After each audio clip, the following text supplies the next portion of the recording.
Hey everybody, hey, welcome back to the show. Really appreciate you tuning in.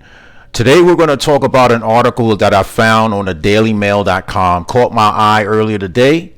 The article was written today, and without any further ado, we're going to jump right into it with commentary throughout me reading to you this article, and then I'll sum it up by calling for all sane Americans to let's have an honest heart-to-heart conversation about this issue, because this issue is not going away. The longer we have this issue fester, the worse this issue is going to get, especially for women, because I feel that right now, current day, that our women are under attack by men that want to wear lipstick and dresses, right?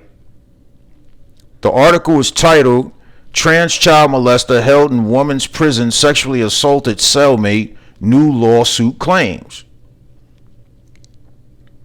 All right, so we got a transgender child molester at a woman's prison has been accused of sexually assaulting her cellmate, or has been accused of sexually assaulting his cellmate, because he's still a man. I don't care if he identifies as a woman, he's a man. Former Washington Corrections Center for Women inmate Mosey Clark Sanchez claims Christopher Scott Williams, who is a man who identifies as a woman, subjected her to months of stalking, threats of violence, and sexual harassment and assault while they were cellmates. In a federal lawsuit, Clark Sanchez claims Williams petitioned the Washington State Department of Corrections to be recognized as a female and transferred to a woman's prison. How about that? While Williams had allegedly assaulted a male prison guard to the point to where he was rendered unconscious. So he could knock out dudes. So if he can knock out dudes, what do you think he's going to do to a biological female? The state granted the request and placed Williams in a cell with Clark Sanchez, according to the suit against the Department of Corrections. During that time, Clark Sanchez claims Williams, who slept on the top bunk, the man who slept on the top bunk, would threaten to rape her, stare at her while she was in the shower, constantly asked for sex, including once with a homemade dildo he brought into the cell. Mr. Williams would hover menacingly over Miss Clark's bunk with an erection while touching himself, the suit alleges. He would also display his erection to Miss Clark against the wall and gesture towards it, saying how much he wanted her. This is the man. Right? This is the man, Christopher Scott Williams, who was in prison, a male prison, and he identified himself as a woman and got transferred to a woman's prison. But he is a man. He has all his faculties that he was born with. Still, he's a man. And even if he got it all cut off, he's still a man, because he was born a male. One night, Miss Clark woke up and saw inmate Williams sitting on the floor next to her bed with his arms under her blanket, rubbing her genitals. Eventually, Williams was moved to a separate cell, but allegedly proceeded to seek out Clark Sanchez while she was in the shower or bathroom and make perverted comments from the next stall. So he was still harassing her, and I think it was widespread, because you rarely get any privacy in a facility, in a prison facility. I mean, it's a shared space for the most part. So somebody had to see him do this, and somebody could have been other correctional officers, could have been other inmates. We'll see. I'll keep track of the story to see where it goes. He also started threatening her with violence if she complained about him again, the suit alleges. It goes on to claim that prison officials ignored Clark Sanchez's concerns and discouraged her from filing official complaints. It seems like whoever counseled her or encouraged her not to file complaints goes against Washington State Department of Corrections routine processes and procedures for such situations. The lawsuit also states that officials were aware of Williams' prior sexual assault of a former female cellmate. So he had a history of this. He had a history of it. And it was for the most part ignored. Why? I don't know. The prison maintained policies that Clark Sanchez argues violate the constitutional rights of female inmates, including by housing biologically male prisoners with known histories of violence and sexual offenses in women's facilities. Men do not belong in female facilities. If you're a correctional officer and you're a male, there's certain guidelines behind that, but to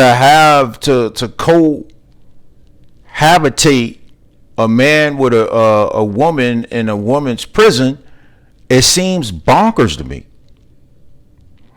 Arrest records obtained by the National Review show that at age 16, Scott Williams sexually assaulted his 9-year-old sister by rubbing her buttocks and vaginal area over her clothing. He was arrested and charged with first-degree child molestation in 2006 and pleaded guilty to third-degree assault with sexual motivation. So he started when he was 16, probably younger than that. Chris said that he knew what he was doing, but he couldn't help it. He gave in to his poor mental health. This is what this is all about. Poor mental health. In a follow-up conversation with police, Williams' father said he first molested his sister, 3 years earlier when the girl was just around 6 years old. Williams was then convicted in 2009 and 2010 of failing to register as a sex offender. In June 2012, Williams allegedly assaulted his girlfriend, and just a few months later, in September, Williams was accused of assaulting a male prison officer. Williams stopped when he heard the officer scream like a baby, right? So this is an example of his viciousness, of his evil intent. The officer's injuries included damage to his ear, which had to be cut open to relieve swelling. Broken bones under his right cheek needed extensive stitching. A knocked out tooth and a nose so severely damaged it required emergency surgery to reconstruct the outlet reports. You had to reconstruct his nose. Clark Sanchez is now seeking damages for emotional distress, humiliation, and violations of a constitutional rights under the First, 8th, and 14th Amendments. The Washington State Department of Corrections referred Cairo to its transgender housing policy when asked for comment. In the policy, an editor wrote, the Washington State Department of Corrections strongly emphasizes the importance of inclusion and representation by recognizing the unique challenges that non-binary and transgender incarcerated people face. Look, it's not complicated. Keep men out of women's facilities. It's that simple. It's that simple. If you have two inmates, one's a male, one's a female, and I don't care if the male identifies as a female, that male is going in a male detention facility. And likewise for the woman. She will go to a female correctional facility. Right? The department went on to say its policy establishes procedures to ensure equitable treatment of transgender, intersex, and or gender non-binary people during intake, screening, and determining housing, classification, programming, and supervision. Well, there was obviously no supervision. I mean, I know the guy got moved out of Clark Sanchez's cell at one point, but he was still harassing her. Right, when he saw her in other parts of the facility. DOC has developed a comprehensive housing assignment process to determine where an incarcerated individual is housed, considering objective criteria that includes their gender identity. Shouldn't have any bearing on this issue. The dude has a penis that can get erected and has the potential to rape women in their own facility that was built for them. It wasn't built for no man. It was built for women to be prisoners in that facility. If a person identifies as transgender or non-binary, they participate in a thorough mental health assessment, healthcare assessment, and facility evaluation. Several multidisciplinary teams must review all requests for transfer for a final placement determination. Well, their review of this individual, who is a man, who claimed to be a woman, missed the fact that he assaulted another woman besides Clark Sanchez, the article says, previously. Had they done a thorough check of his records, his mental health status, he should have been nowhere near Clark Sanchez. He shouldn't have been nowhere in that facility at all. He should have did the time because he did the crime in a male facility. Right? The spokesperson said each application is assessed on a case-by-case basis, taking into account the safety of the individual and all others who are housed at the facility. All right, so it is DOC's position that a person's right to safe and humane treatment does not change based on their gender identity, the department said. Well, so the department, they got to get their act together. Everybody this is the end of the article anyway. So I'm going to wrap up by saying some stuff, right? Society has to get their act together. A female is born, you got a born female that grows into being a woman. You have a born male that grows into being a man. It's that simple. There's reasons why laws exist to separate female and male facilities in the first place, right? Because there was a need for it. There was a need for the federal government to get involved. There was a need for state and local governments to get involved, because that's the way things are done. You have females who deserve the right to privacy without the opposite sex staring and licking their lips or making sexual gestures and all that. Females have a right to feel safe in their own private spaces and facilities that were built for them, built for women. Men have a right to feel safe in their facilities that were built for them. Keep it separately. And so that's number one. And then number two, our women are under attack. Our biological women are under attack, and the men in this society and the sane women, these feminists that were fighting for women's rights a few decades ago, probably longer than that, where are they in protecting women's rights? Our women are under attack. And if our women are under attack, then our girls are under attack. If our girls are under attack, our boys are under attack, because you see what's going on now, where they're trying to turn boys into little girls. it's mind blowing to me. We need to have, and then the third thing that I want to mention is this societal mess that we're in now, related to this article, is I think it stems from diversity, equity, and inclusion. For the sake of diversity, equity, and inclusion, we need to treat everybody the same. If a man identifies as a woman, by gosh, you need to call that individual a woman. You need to put them in women's settings, regardless if it causes bodily risk, fatal injury, serious injury, emotional stress on the mental health. For this one person, you want tens, thousands, 100,000 naturally born females to feel like they don't have a voice. Because right now, that's what's happening. They don't have a voice.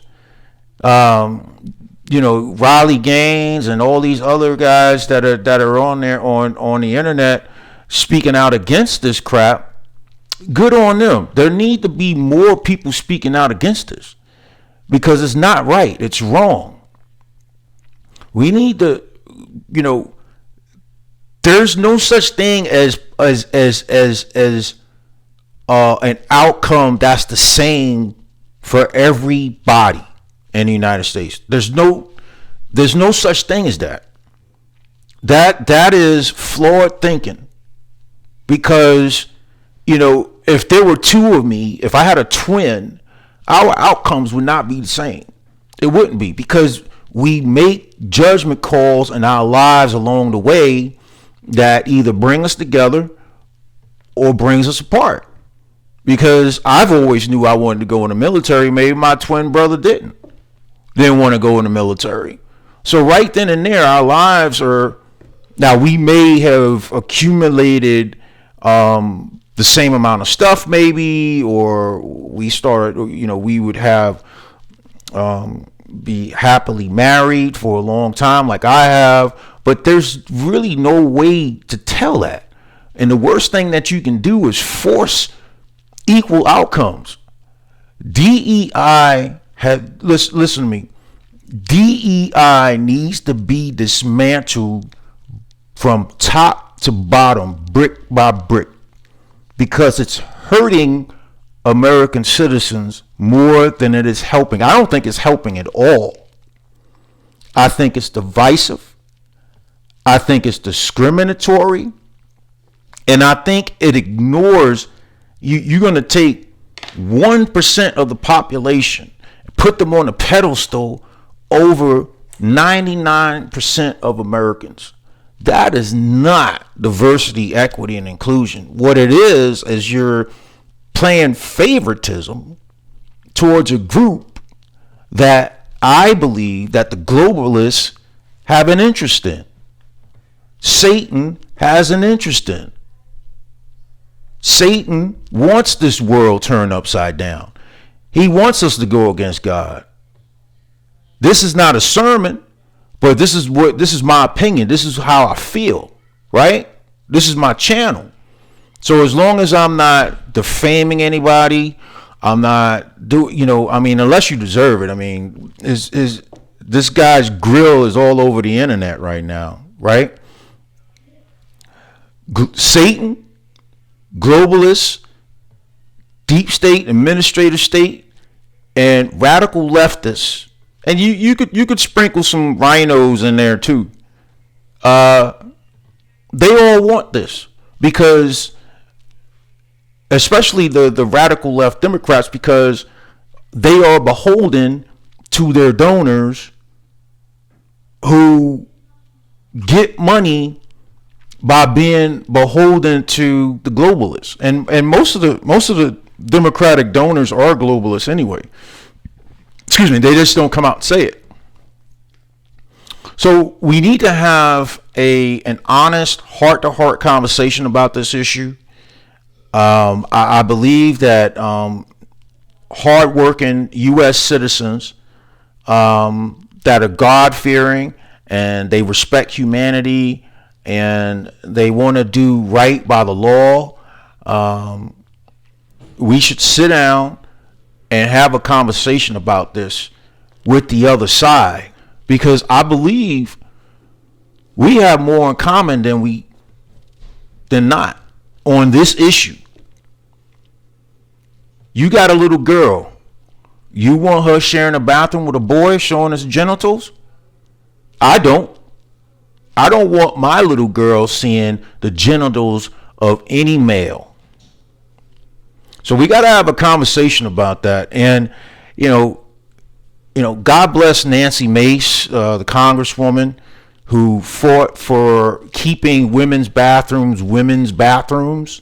And if you're a biological male, you go into the men's room.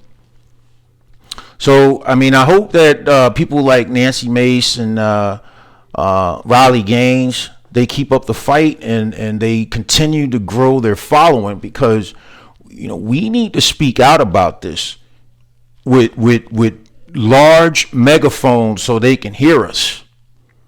And laws have to be changed to protect our females. Laws have to change. All right. So, hey, smash the like button if you like this content. I'll see you in the next video. Thank you.